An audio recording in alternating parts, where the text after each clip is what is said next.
গতানুগতিক মাংস রান্নার থেকে একটু ভিন্ন রকম আর অল্প মাংস দিয়ে বেশি তরকারি রান্না করার সুস্বাদু একটা রেসিপি আমি শেয়ার করতে চলে আসলাম। প্রিয় দর্শক, আসসালামু আলাইকুম।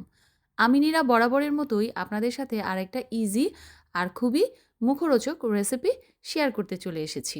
স্ক্রিনে দেখতে পাচ্ছেন যে প্রথমেই আমি কড়াইয়ে সরিষার তেল দিয়ে তার মধ্যে গরম মশলা দিয়েছি, এলাচ, দারচিনি, তেজপাতা, তারপর চাইলে ২-১টা লবঙ্গ দিয়ে দিতে পারেন। তারপর দিয়েছি পেঁয়াজ কুচি আর রসুন। কিছুক্ষণ ভেজে নিয়ে এর মধ্যে পর্যায়ক্রমে বাকি মসলাগুলো দিয়ে দিচ্ছি।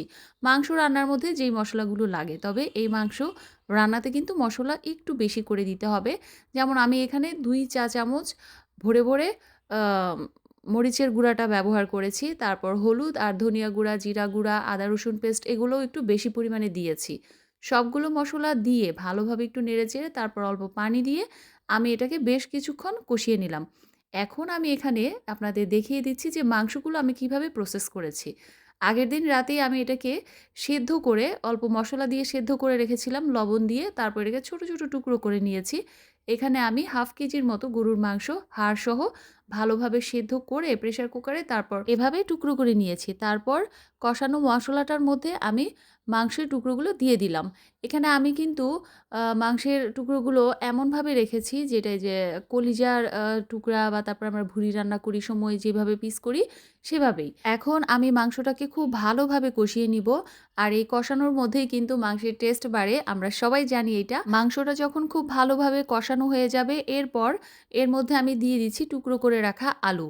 এই আলুটা আমি স্কোয়ার করে কেটে নিয়েছি। আপনারা কিন্তু লম্বালম্বি করেও কেটে নিতে পারেন। এখন আলুটাকেও আমি খুব ভালোভাবে মাংসের সাথে মিশিয়ে এটাকেও একটু মৃদু আঁচে কষিয়ে নিব যেন কষানোর মধ্যে আলুটা 80% সেদ্ধ হয়ে যায়।